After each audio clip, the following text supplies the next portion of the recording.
Welcome to I Love My HBCU ? The podcast where we express our undeniable love for HBCUs, but where we are also not afraid to address a few tough questions. So, sit back, learn a little, love a lot, and rep your HBCU. Hello, everyone, and welcome to this week's episode of I Love My HBCU ? I think she's a familiar face, and if you don't know her face, please go looking. You at least know a number of amazing dolls that she's put out on the market. I have Brooke Hart Jones with me this morning. Good morning, Brooke. I'm doing well. How are you? I'm well. So anyone that does recordings knows that there might be a little glitch here and there. So I probably asked Brooke how she's doing like 3 times.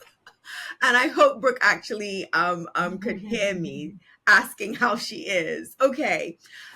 Brooke, you are Yes, the I did. founder. You did hear me. Beautiful.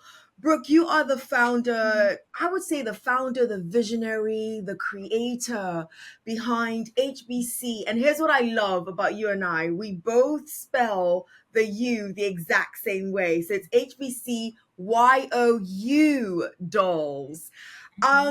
Tell anyone that's read a little bit up on you know that there is definitely some knowledgeable history behind dolls. So this wasn't just I woke up one morning and said I'm going to start creating these dolls.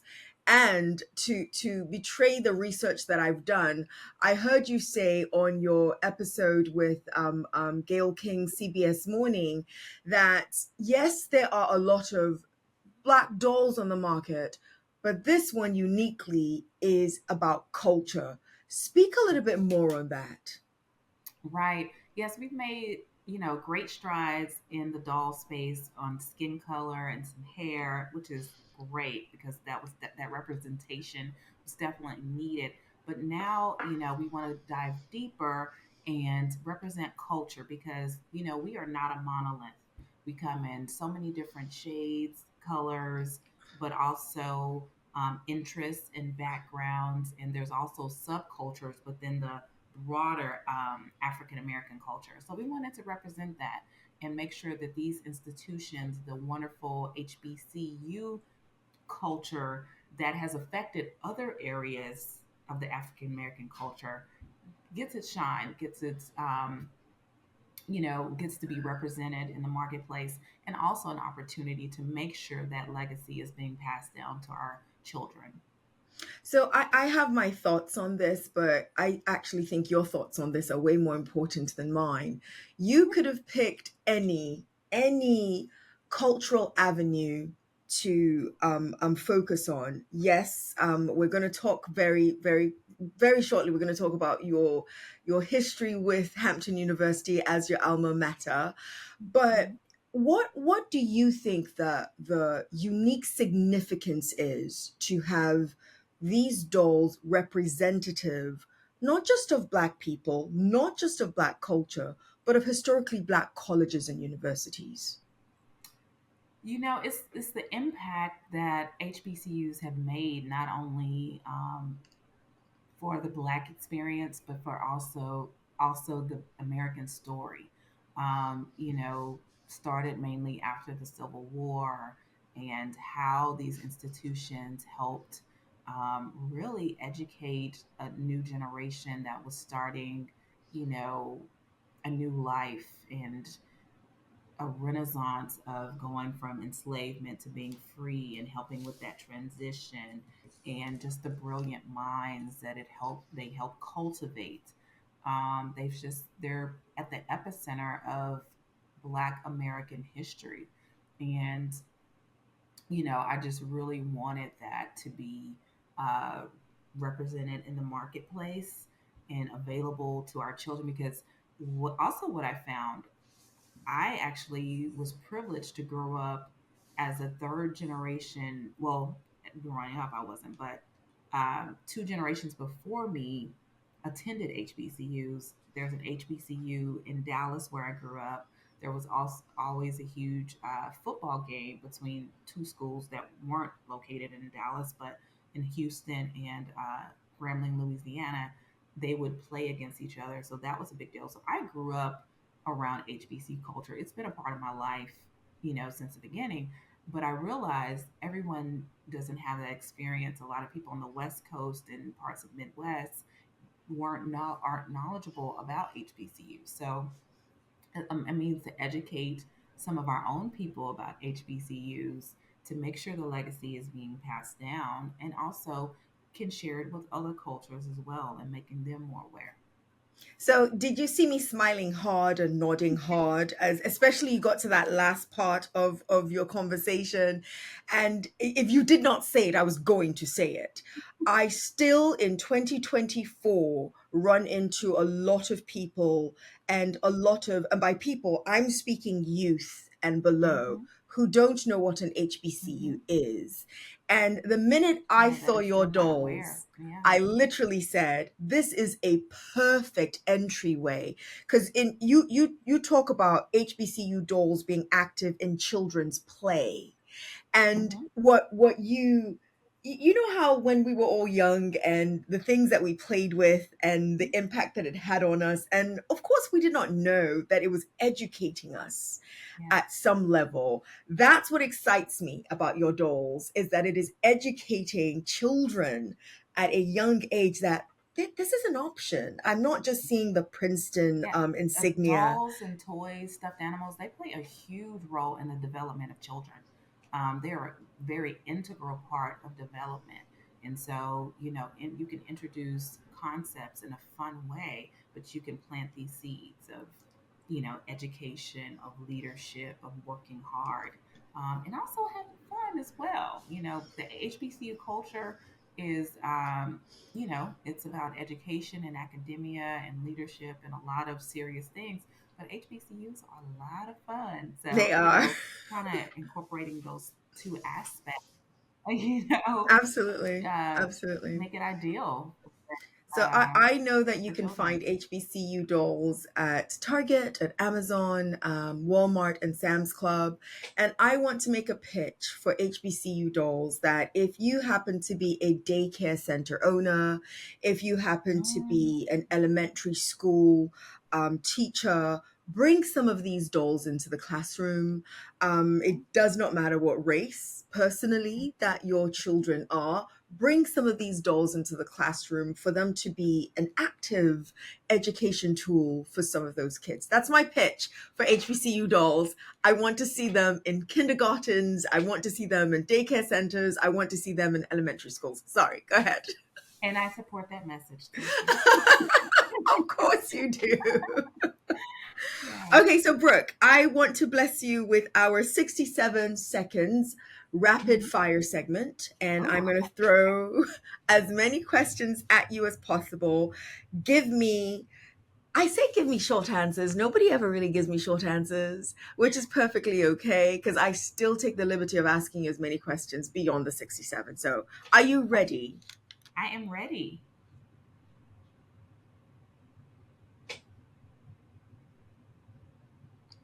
Are you ready? I'm ready. Lovely, let's do this. Okay. If your time in college was a song, what song would it be? Oh gosh. I don't know why this song popped into my head because promise you, I am not this old. But celebrate good times, come on. That was the first thing that came to my head. But I That's promise, a timeless song. yeah, but that did not come out when I was in college. I promise you. But that was It's timeless. It's timeless.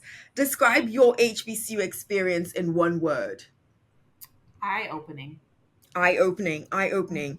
If you remember, what was your best meal in college? Ooh, I don't judge me. I had grits for the first time in college, No and judgment, no judgment, no judgment here whatsoever. On a scale of 1 through 10, how good of a student were you? a 10. A 10. She said a Hmm. 10. A I 10. was We're going very to get into that in a second. A 10. Shout out your favorite professor and what did they teach? Dr. Stretcher. He taught finance among some and some other business courses, and we are still in touch today, and I may be next time I'm in the Houston area. I will be visiting him and introducing him to my family. So Oh, that's beautiful. That's a long-lasting relationship. That's beautiful. Okay, I'm taking the liberty to ask you one more question.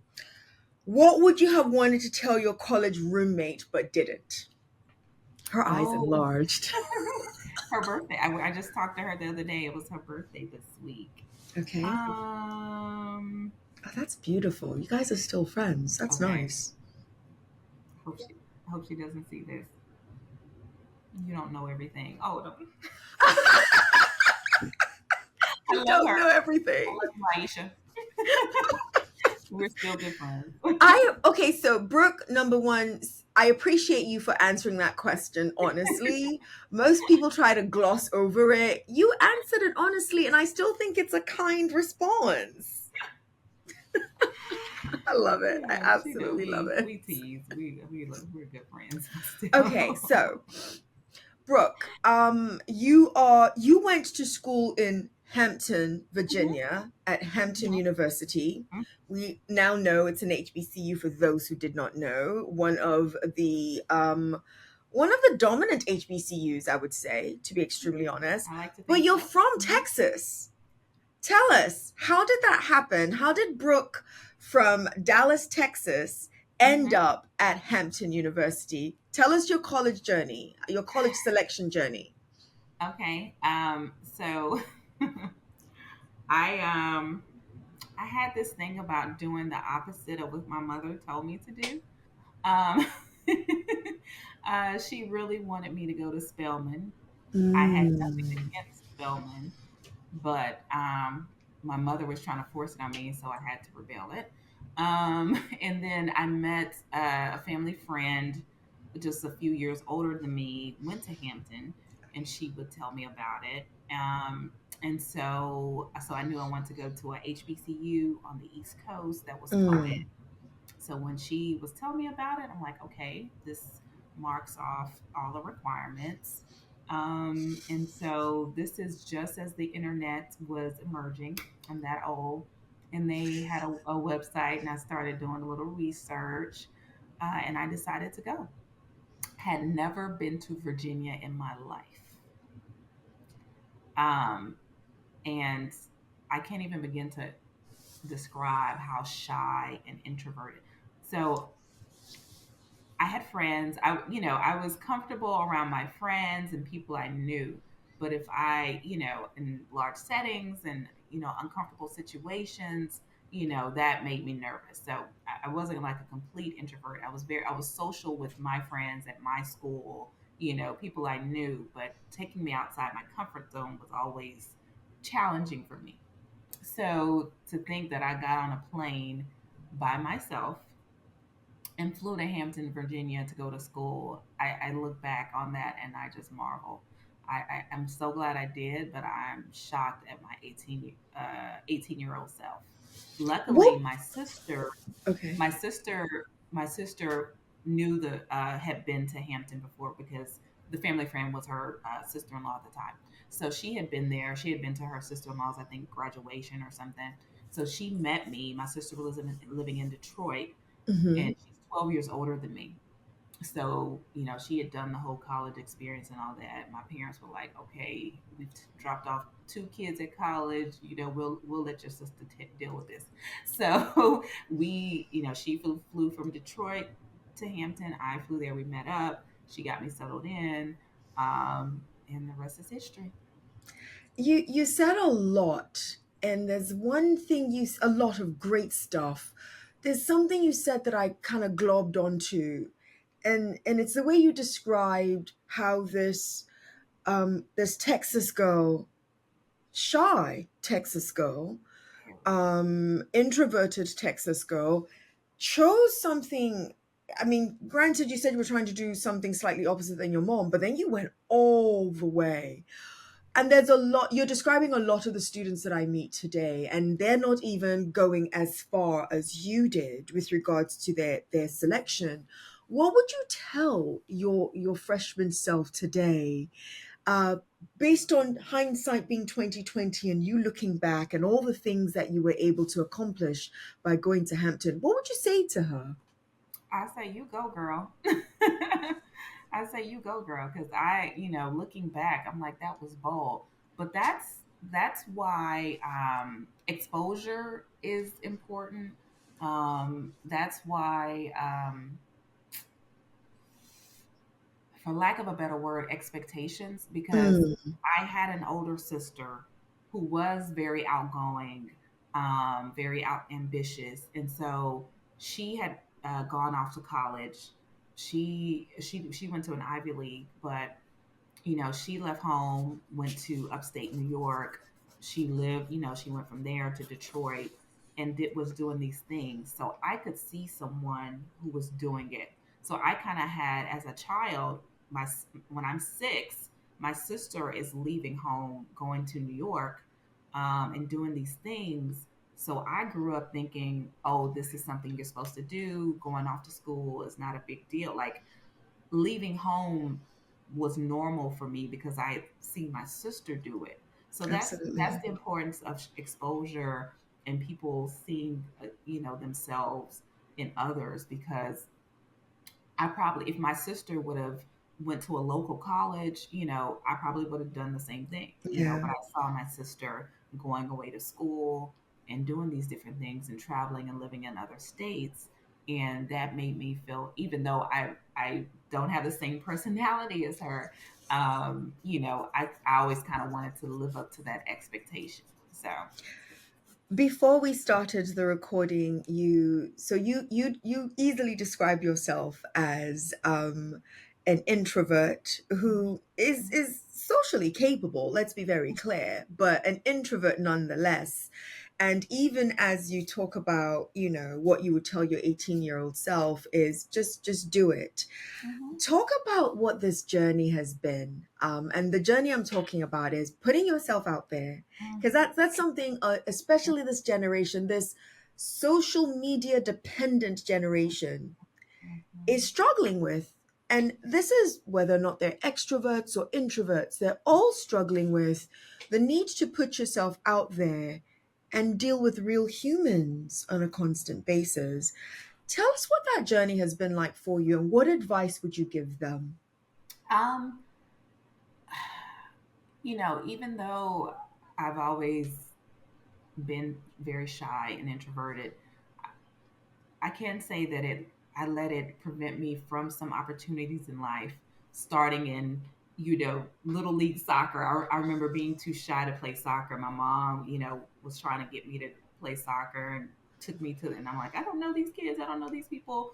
I still think about that today. I was probably like 4 or 5, and I'm like, wow, I was too scared to play soccer.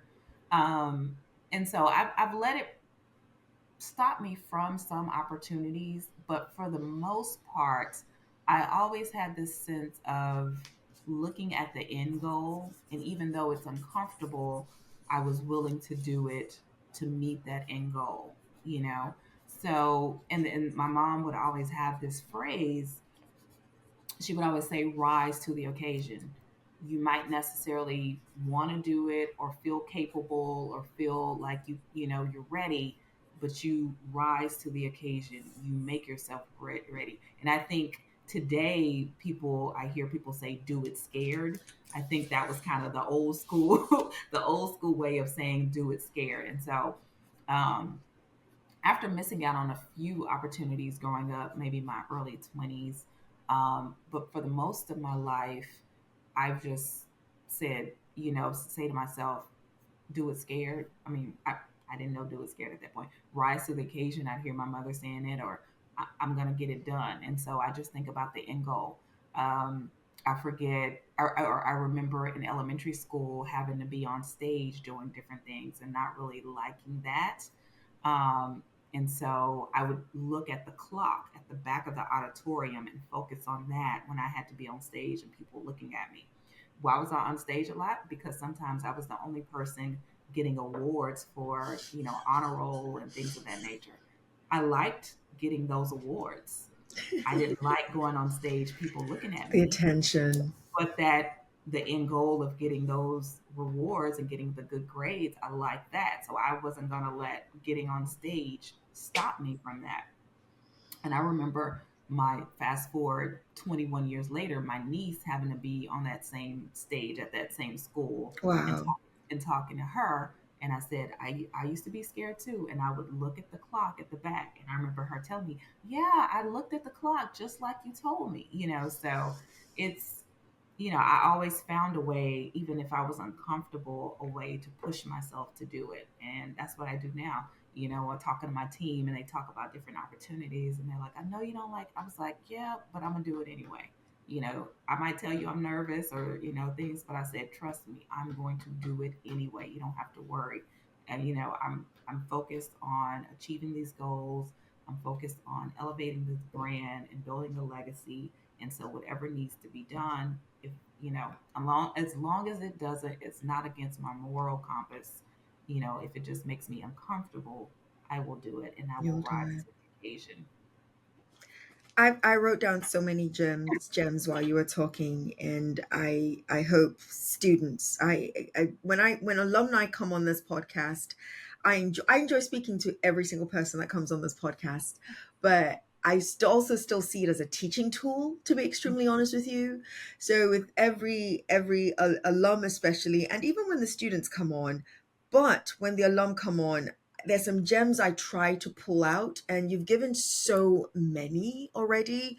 But I love the one you just said and the way you explained it. I still teach. I'm still in the classroom. I still get to see these students. Absolutely. I Awesome. still get to see these students, and there's some that you just know are brilliant, like brilliant. Mhm. And you put these opportunities in front of them, and they're not going to bite. And they're not going to bite because they're really scared. And you're right. I hear people say, do it afraid, do it scared as the motto. But it's the same as what your mom said, rise to the occasion. Yeah. So I hope they take that gem down. But you know what I thought you were going to say? This is what I thought when you said you were on that stage and we were looking back at the clock. So you and I are kindred spirits on being quite introverted. Mhm. I'm actually not shy. I'm just really, really introverted, but I'm not shy and I'm not scared of doing things. So I used to perform in high school. I used to perform Michael Jackson dances. This is the first time I'm actually saying that out loud outside of those who know me know me. I used to look at the clock in the back because I knew it was going to be over soon. That's that's what I thought you were going when you said I'm looking at the clock in the back. Mine was okay, Maybe some of that. It maybe was some just, of that. I just remember being a focal, something You to needed it focus to on. focus. No, Yeah. mine was okay, Tosin, you're almost, it was like it's gonna end. And then when I'm over, okay, I did that. And so I would overcome each and every performance anxiety and performance fear because I knew it was going to end at some point. It's not going to last forever. But I love the idea of, and I hope our students are listening, HBCU or not, when something scares you, have a focal point and chances are you're going to be able to make it through because of that. You Absolutely. love Hampton University. I do. I do. Oh, the campus is, I'm sorry. The most beautiful college campus. I said it. I had to. Yes. So I've been, and I'm not a Hampton grad. I'm a Howard University and Kentucky State University grad. And I will say this, I won't say most, but I will say Hampton University's campus is gorgeous. I will Yes. say that. I mean, I think back my freshman year, my dorm room, I had a view of the water. I had a view of sailboats. Like, come Come on. on. Come on. Yeah, I'm not the Yeah. kind that's just going to throw something out there to throw something out there. Mhm. Hampton University's campus is pretty gorgeous, guys. It really, really is. So we'll give Hampton that. It really is. I started by saying you love Hampton University, but I also remind everybody that these experiences, these journeys are real. So as Mm-hmm. much as you love Hampton University, what was your most challenging or frustrating experience at Hampton, and how did you overcome it? Um, so my freshman year, definitely my first semester, I was a fish out of water. I was from Texas. I was still struggling with being shy and introverted. I made some friends pretty quickly, Mm. um, you know, luckily. But I had my core group of friends that I kind of hung out with, but it was somewhat of a culture shock. HBCUs are not a monolith. It's Black people from all over the country and, all of the, people from all over the world. But, I met for the first time uh, Black people who sail, Black people who ski, Black people who do figure skating, horseback riding, it just different walks of life, different socioeconomic levels, different interests. And so it was great exposure, but there was some insecurity, and fashion is a big deal. So I'm looking at some of this fact. I'm like, oh my gosh, I've seen people wearing this, and that's back when music videos were still everything. Now it's all about the reel and the TikTok and that. But back in the day, it was all about catching your favorite music video on VCR, Absolutely. all that. And so I'm like, oh, they're wearing the stuff I saw in the video. I didn't know how is a college student affording that. How is, like, I'm like, these people look like they just walked off a music video. So there was some insecurity there, you know, finding my place, and being secure in who I was, and Mm. people, different personalities. I'm from the South. A lot of people from the East Coast attended Hampton, so it's just a different kind of a vibe. So it was challenging at first, to kind of find my place and confident in who I was and enjoying the differences in everyone. It took about a semester, because, to be frank, after my first semester, I was planning on not coming back. Coming back. I was kind of homesick. I had more freedom at home, so being on a campus, Hampton is a private school, a closed campus. I wasn't used to that. I was used to, and I didn't have my car, so I Mm. didn't have the freedoms that I had as a teen. So that was kind of different for me. Hampton was a slower city, slower town than Dallas. So I was homesick, and I honestly was planning to not come back for my sophomore year. And something just changed that second semester. Just kind of got out more, Okay. um, leaned into those friendships more. I think I was still really leaning into my friendships from home too much. Mm. I'm still friends with all the friends from home now, but I kind of had to say, okay, I was, what are y'all doing? Because they stayed local, the schools within a couple hours from home, and I was still trying to fly back and hang out with them and go to those things, and I kind of had to learn to let that go and truly enjoy the opportunity I had around me, and something just clicked that second semester, and really decided that I was going to stay, and the next, 3 years were amazing. It sounds, because literally the minute you said it, I almost knew where you were going when you said after that first semester. Hmm. You were like, I'm not coming back here for sophomore year. And I hear that with a lot of my students. And it sounds as if I shouldn't say all because it was a journey, but it sounds as if what changed was giving it a chance and Absolutely. opening yourself up more to Hmm. being influenced Hmm. and Hmm. influencing along the way. That's what it sounds like to me. Absolutely. That, participating more on campus, going to more events, and getting out of my room more. So, So, guys, yeah. you're hearing it from Brooke, not Tosin. Forget Tosin has said it several times before. You're hearing it from Brooke. Get out of your room more. Actually engage with your college campuses, because I hear a lot of there. As you might know, we are experiencing, even at HBCUs, more mental health crises than we've ever experienced at any other time in our history. And what some of us think is part of it is the lack of connections that people are not making. And I'm not saying, A, I'm not a mental health worker, B, I am not a psychiatrist or psychotherapist in any way. But many of us have observed that the more some of us are able to just get out there and engage, you lighten that heavy mental load, for lack of a better phrase. So I hope they hear you, Brooke. Get out of your room more. Yeah, and I would imagine the culture, and I love technology. I'm not anti-technology, but having your phone, social media kind of prevents you from getting out and seeing. I'm glad that wasn't, around when I was in school, because, it forced me to get out and make connections. I couldn't just stay on my phone and scroll all day. And I imagine that happens a lot. I've heard some, my niece goes to Livingstone College in North Carolina and has tried, some event planning and things, and has struggled with getting participation.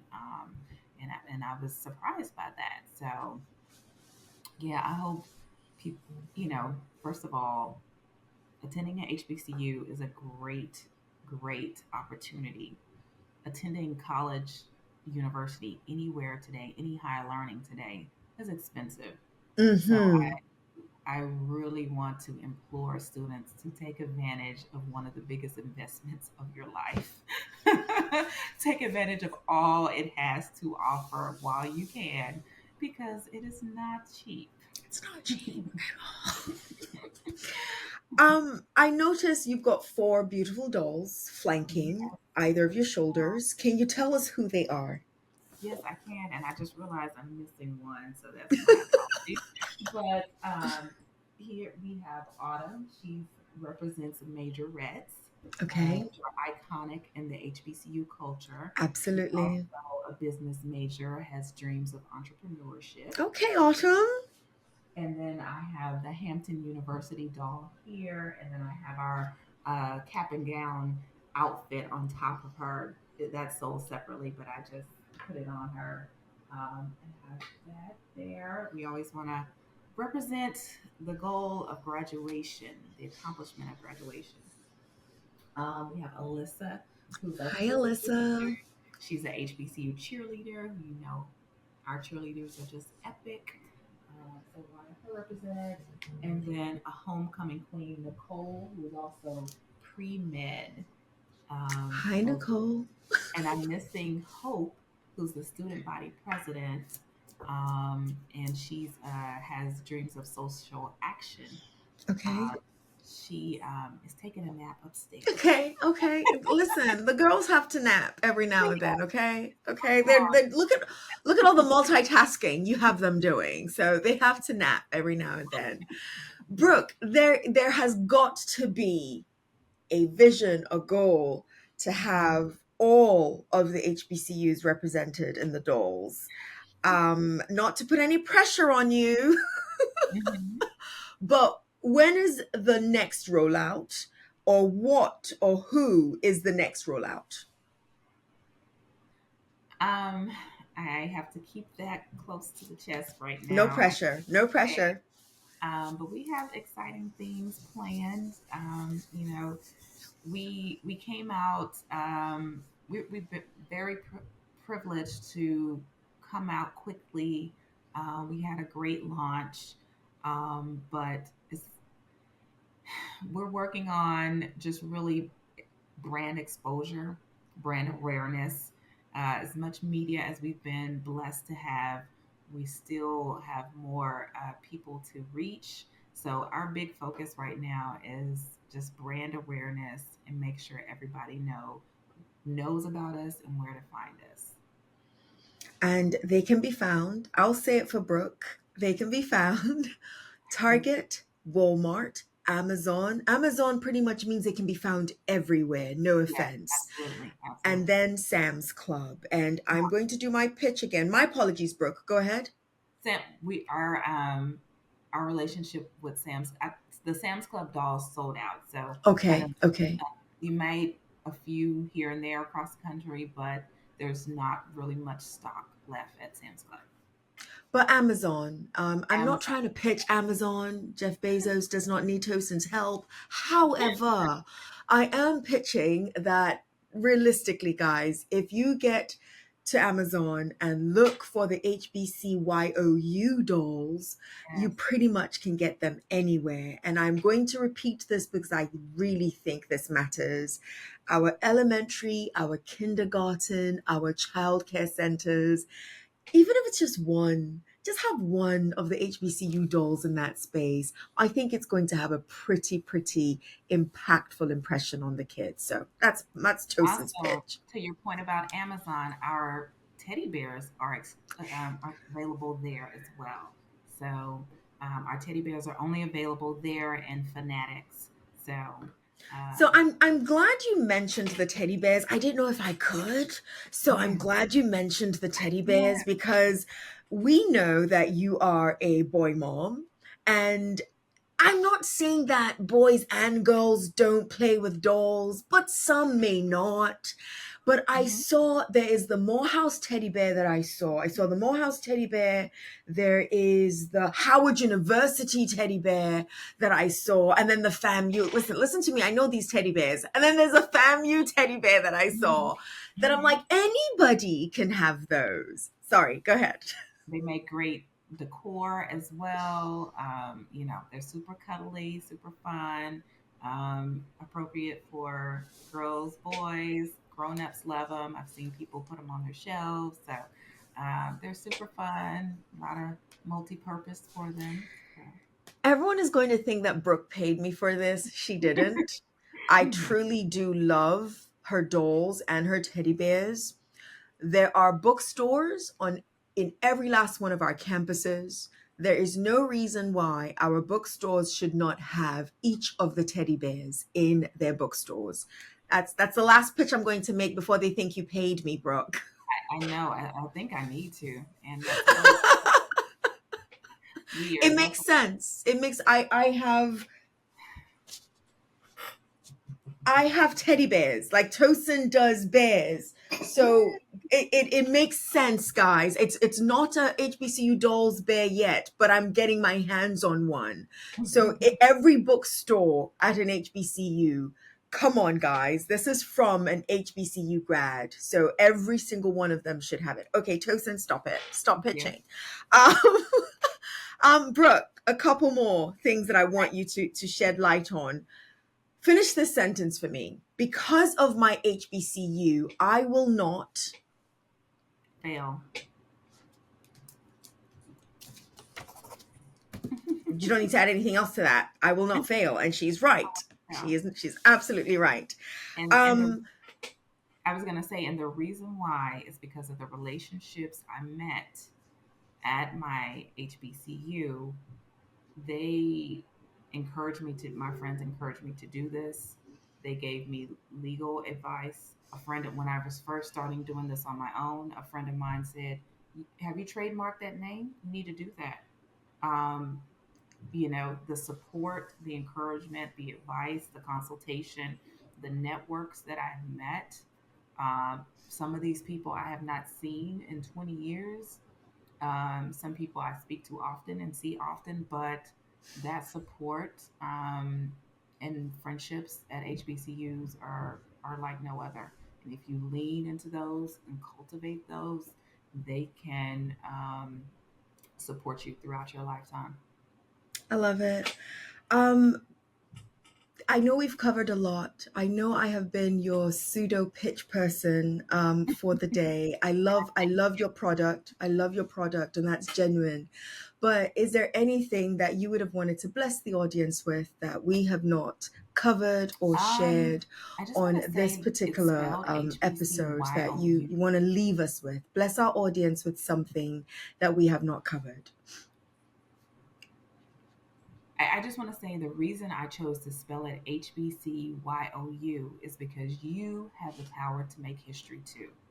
All of our wonderful alumni and founders who have made history, they were normal people like you and I who had a vision, who worked hard, who had passion. So we revere them and we appreciate them and use their work and their legacy to teach us that you have the power to make history too.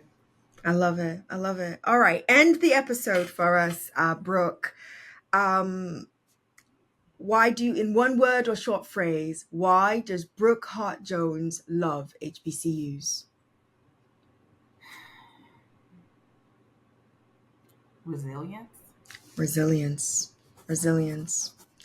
Brooke, thank you. Thank you for joining me on this week's episode of I Love My HBCU.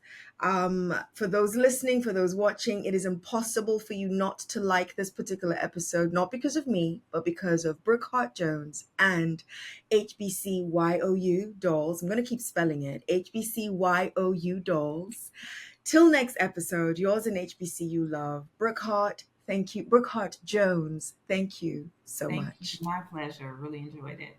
You've been listening to I Love My HBCU ? Let's keep the conversation going as we share our stories and encourage more practical support of HBCUs, whilst of course holding each other accountable. Don't forget to follow and subscribe for the latest episodes. Until next time, love and lift your HBCU.